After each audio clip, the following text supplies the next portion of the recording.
Going into this, I'll admit I was very concerned. But not because I thought it might have been bad, because I kind of figured a certain level of quality was going to be met regardless of whatever story they were choosing to adapt. It was, after the lackluster but still enjoyable first season, the seemingly untouchable, towering expectations that terrified me, leaving me worried that the writers and showrunners, who were now free to make whatever they wanted without constraints or reshoots to shoehorn in, would overcorrect from the Law & Order lawyer procedural that Born Again had reportedly been. Because you definitely are, but just in case you weren't aware, Season 1 was heavily reshot, and was originally meant to have much more courtroom scenes and episodic cases. And I, of course, wouldn't have minded that, famously loving courtroom dramas, but making it so that Matt literally couldn't step back into the courtroom anymore, with him now on the run, did seem to be overdoing their change in direction.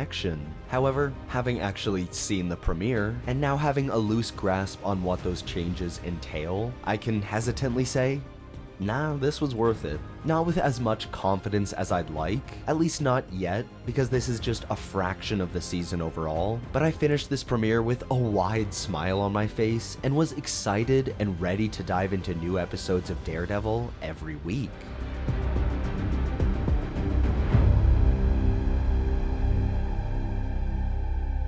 Welcome back to Sandwich Reviews. I'm that sandwich guy, your nihilistic optimist, and maybe I subconsciously realized this during my rewatch to write my Daredevil documentary, though it's admittedly obvious now that I think about it, but the course correction that had me worried actually began in Season 1 with Episode 1, 8, and 9, which is why that season felt so disjointed and anticlimactic. But watch said Daredevil documentary for my full thoughts on that. But what that means is that we can now get to the good stuff, with Season 2 hitting the ground running, kicking off with some stellar cinematography, shadow work, and violence, the last of which is truly what Daredevil fans are here for. Forget themes and drama, I want to see bones snapping. But all jokes aside, we also get some great drama, setting up how brutal and unforgiving New York's criminal world has become in the months that have passed, almost reminding me of how intense and mysterious Fisk and his organization felt in Season 1 of the Netflix days, where failure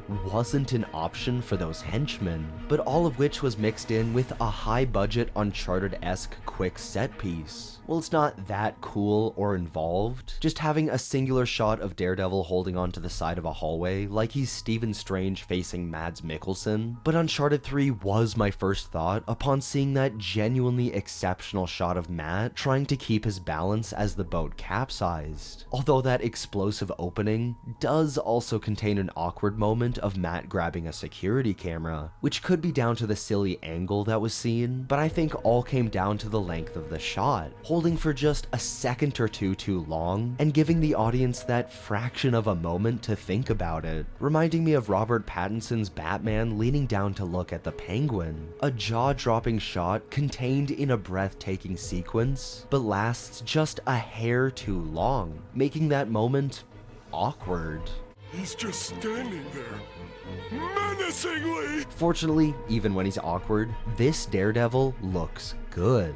There's no reason for it to be recolored or given the D's, aside from, I guess it's more stealthy, but I just love it. And I get the feeling that nothing was changed in the costume except for painting it a different color, and they do always say black looks sleeker, but man, this new black suit with the double D's and everything, just wow. And Matt also puts a watch in a container, making me question whether that was to track the box after the fact to use as evidence against Fisk, or if it's gonna come back in another way. But I do have a feeling that the North Star wreckage will play a big role in this season, symbolizing Fisk's lack of control despite his outward perception of success. But the episode itself begins with a BB report, an expository hang-up from Season 1 used to lazily explain what the New York locals are thinking. Though to be fair, there's already an interesting spin on this one, with it being obvious pro-Fisk propaganda, cherry-picking the people who had something good to say about Fisk's New York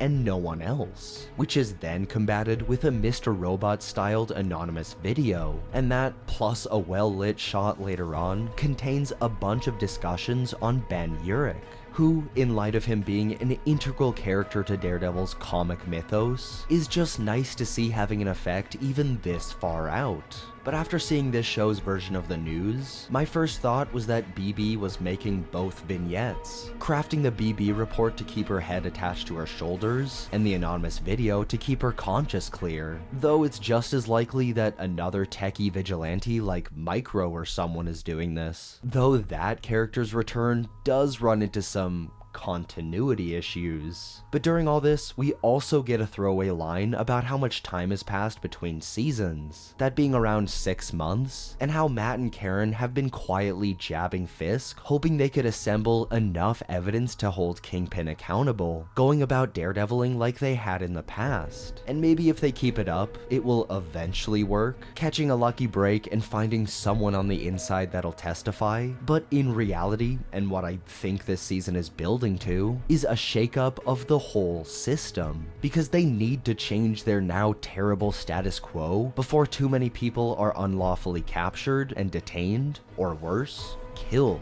But that brings us to the man himself, Fisk, who starts out meeting with more bureaucratic dudes, who have some minor pushback against his overnight policy changes from season 1, but are quickly shot down when Shaggy enters the room, otherwise known as Mr. Charles, who I don't know much about, with not much comic knowledge about them to go off of, but is a character who I can't wait to see throughout Born Again, immediately taking control of the room, which is saying a lot given who else is in the room. And Mr. Charles is also one of the few people capable of saying no to Fisk, yet still tangentially works for him, all because his employers are happy to use Kingpin's free port. Employers I am also very excited to see more of, potentially. But a villainous group we do see is Fisk's anti-vigilante task force, douchebags who, in the best way, I love to hate. Not that they're well-written individual characters, it's just that the metaphor is obvious, yet that doesn't mean that they're bad or on the nose, just noticeably good. And their ensuing arrests lead to the trials of all those they've labeled vigilantes. Trials we haven't seen and will 100% be critical later on, but so far highlight Swordsman and his bogus psychological evaluation, which don't worry, we'll circle back around to in just a sec. But I just adore Tony Dalton's Jack Duquesne. Crossing my fingers he's in this season a lot, yet I'm also hopeful we'll get a bunch more vigilantes. And not just the Defenders, who I'm counting down the minutes until we can see again. I'm talking any New York or lower level hero that the MCU can spare to make this ongoing conflict feel less isolated and small. They don't even have to be pre-established, just throw them in like they did White Tiger last season. But as promised, we gotta move back to the one legitimate issue I have with this episode, and presumably this season in general, that being Heather. And maybe I already have a pre-existing bias against her, not enjoying any storyline of hers in season 1, and just finding her character half-baked and on the annoying side. And she ended that season siding with Fisk, even joining his cabinet for whatever reason. Yet even in this, I found myself questioning why the hell she was so okay with it all. Sure, she conflates every masked figure with Muse, and there is a lot of interesting stuff to say about that, or her being used by every man in her profession, but to only have her give a little bit of unease to the thought of falsifying documents and maliciously incriminating a political prisoner is just going too far too quickly for her character, because I don't buy that she would ever endorse the kind of dehumanizing treatment she's seeing, because I figured she would have a lot to add about the indisputable fact that vigilante justice is inherently violent, and wanting to truly help people who are caught in those savage tendencies in her own misguided way. But I guess I was wrong about her, though I suppose we'll just have to wait and see how her storyline shakes out, because they could always turn it around, like how they turned around McDuffie and Sherry, who, despite the internet's hate for them, I never disliked, but were instantly more three-dimensional in this episode, taking less than 5 minutes to clearly establish who they both were. And they're not at the top of anyone's favorite characters, but certainly aren't at the bottom anymore, and I still want to see more of the cops themselves, making me question if Cherry, Angie Kim, and a handful more are the only good cops out there, because surely there'd be at least a few more, but Cherry is a good start, even with a moment of undercover Matt and Cherry bonding a little, though it's not quite MCU undercover, because that would require sunglasses and a baseball cap. And this scene was clearly only there to build up that extra bit of drama for the final scene, yet did work for me. The joke where Matt expresses why he hasn't approached McDuffie, and saying of Cherry, you're old, it's fine, got me to like him just enough to make me not want to see him die. So when his heart attack begins, like Matt, I was rightfully concerned. But that leads to Matt getting overwhelmed and seized. And as all henchmen should do when getting their hands on the hero, they immediately go to take off the mask. And here, I should be concerned that the cops are about to find out Daredevil's secret identity, yet the back of my mind is just racked with the thoughts of how this guy, Officer Powell, should already know that Matt Murdock is Daredevil, but I guess he's an idiot. Yet Matt's secret gets to stay hidden for another day, as he's saved by Bullseye, who I assume just wants to keep their game going a little longer, transitioning this Benjamin Poindexter even more into the terrifying wild card he is in the comics. Also, I mentioned henchmen a lot earlier, and it's just because you can't say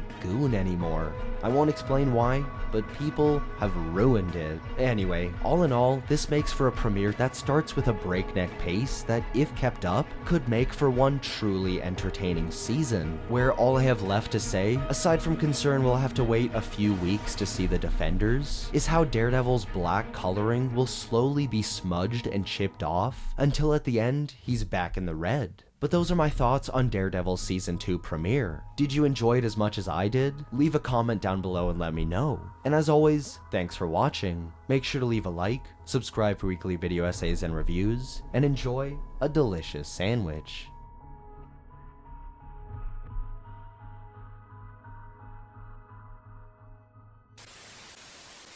Also, I don't know if you've noticed this awesome Daredevil shirt, but of course I'm gonna wear it. I mean, look at this thing. Freaking sweet.